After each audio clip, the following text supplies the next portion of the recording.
invite the speakers to share their insights and really give a perspective of how do they see the ESDM industry coming together. Is it just a buzz? Is it stuff that they really believe in?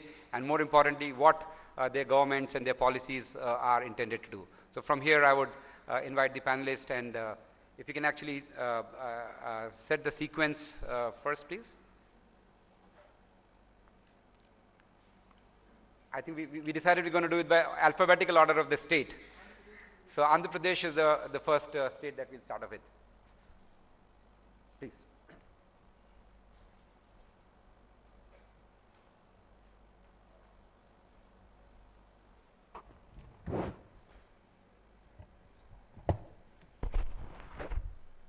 Good evening, ladies and gentlemen. Thanks, Mr. Sanjay, for giving the perspective and setting in motion this wonderful forum. When we all assembled together, different states, Mr. Sanjay actually clarified to us that the pie is so large that there is no need to compete amongst each other to clamor and take a share of the pie. It's so large that all the states can share. So here we are coming here to put a positive perspective, that is what each state has with itself, that is its strengths and relative strengths when compared to other states. So I start with that positive thought. Recently our Chief Minister went to collect the award for Best Governed State, that is India Today Conclave. It actually came as a surprise to all of us, because our state is going through turmoil, and suddenly we get this Good Governance Award. But it also tells about how strong our governance is, irrespective of what is happening in the political situation. So that is because of all the politicians and officers together have put in systems in place which cannot be disturbed by a skirmish here and there. Recently, I'm just coming from Kochi. I'm also heading the e-governance sector of my state. So we won the National E-Governance Gold Award for citizen-centric governance. This is a project called Me Seva, so where we have a good environment in place, not only for the citizens. So citizen would mean it can be even an industry. So all our incentives are going through the electronic mode now. If you want to apply for clearances, if you want to apply for incentives, then you need not go to a Sarkari Babu and give your handwritten application and wait for months together.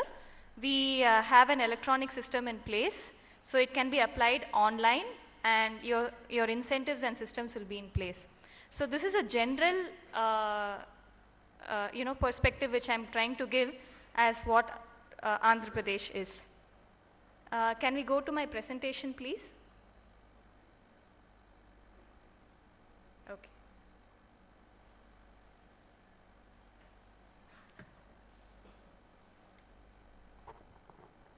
So I would like to first give a perspective of what Andhra Pradesh is at a glance.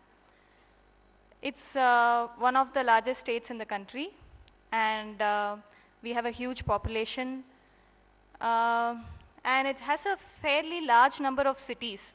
So what I would like to pitch is, it's not only Hyderabad, but also Tier 2 cities, which is like Vijayawada, Visakhapatnam, Warangal, which are also coming up.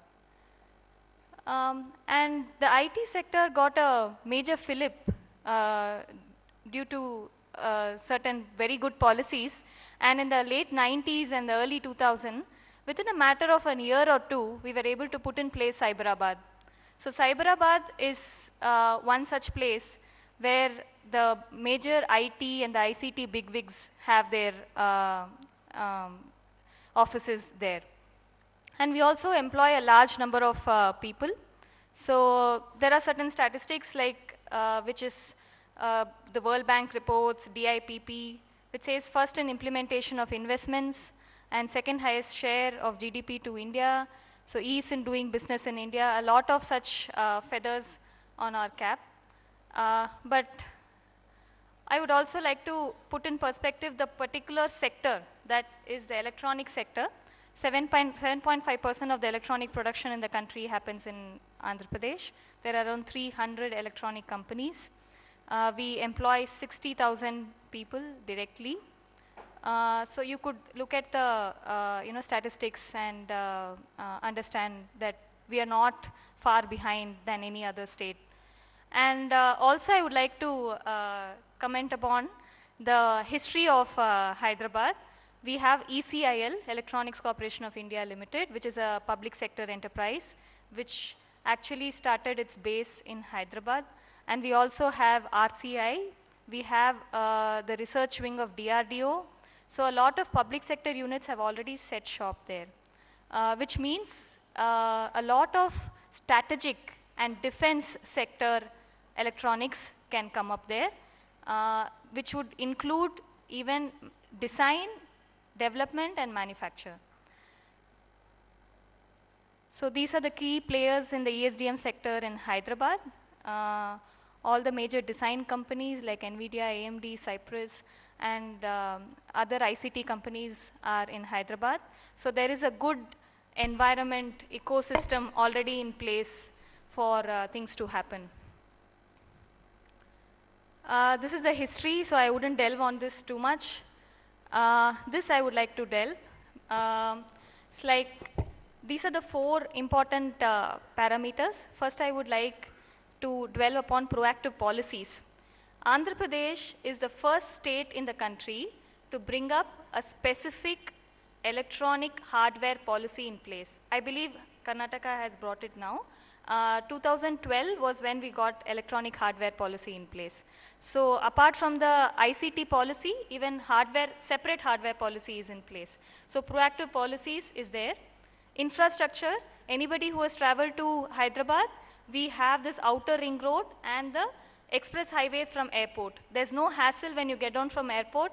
You take flat 30 minutes to come to the center of the city, which is 38 kilometers away from the city. So it's very fast, and the outer ring road is already in place because it was planned a decade ago. And governance, I also talked about governance because we won the e-governance gold award in Kochi, where the citizen-centric things and industry-centric relationship are tackled in a very effective way. Talent pool, like any other southern state, we have a lot of engineering colleges in place. And specifically, I would like to mention, both IIT and BITS Pilani are in Hyderabad. So, which is going to give you the high-end talent pool. But apart from that, even the other engineering colleges are going to supply to the ESDM sector, because most of the colleges have electronics, communications and computer science in their curriculum. So this is the perspective. And the last point I would like to make is that we recently came up with a gaming policy. So apart from electronics and IT sector, I think Hyderabad is one of the first cities to come up with a game park, which deals with gaming, animation, media and entertainment. So we have recognized that animation is one of the important sectors which is going to grow in our country, because our competitors are China, who also have an advantage, but we have the advantage of language. In animation, we also need to give the voice or the language support. So apart from that advantage, we also have a good policy separately for gaming. So this is going to help in the long run. So this is the slide I wanted to talk about. And infrastructure, as I told, it's very good in terms of there's a best international airport. We have good connectivity in terms of port, in terms of railways. Visakhapatnam has a very good port facility.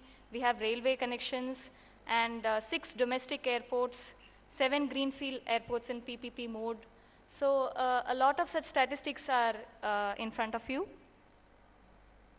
I already talked about the talent pool, but I'd like to tell only two other things. Apart from the engineering colleges I talked about, the government is very serious about skill upgradation, and the National Skill Development Program of the country is well absorbed into our state skill upgradation policy. There's something called the Rajiv Yuva Kiranalu, where we identify rural youth and the urban youth and give sector-specific training to them. And one of such initiatives is the Jawahar Knowledge Centers, which trains youth in the exact specific sector of ICT. So that is one extra point I wanted to make. So I would like to dwell on the key policy initiatives, which is for augmenting the ESDM sector. Recently, we got approved an ITIR, Information Technology Investment Region, of around 200 square kilometers. So the minimum area which is supposed to be in place is 40 square kilometers, which is the basic minimum which the government of India was looking at. We are looking at 200 square kilometers along the outer ring road of Hyderabad, and also Visakhapatnam is going to come soon. So we have already a fab city and an aeronautical SEZ in place. But we want to go ahead and create electronic manufacturing clusters near to these establishments already there. And we have in principle approval for both these greenfield EMCs, and by Wednesday we are going to submit the entire proposal to the Government of India. So as I said, we also have along the outer ring road this electronic manufacturing clusters coming up. And we are going to create a joint government industry committee to attract investment here. And we are also trying to incentivize the investments in Andhra Pradesh by giving a lot of subsidy and rebate to the electronic hardware industry. And R&D will also be a key focus. IPR and patents, everything is going to be there. The hardware policy explains these incentives. And also we are talking about incubation and cluster approach and common facilitation centers. We are also looking at good quality and not just quantity. So hardware manufacturing clusters I talked about, and there's also going to be a fund under the management of working committee comprising of representatives from industry bodies and government to promote design, manufacturing and assembling. We also support single window system as per the Single Window Act, and I also talked about Me Seva, so which takes care of, sorry, can I get some more?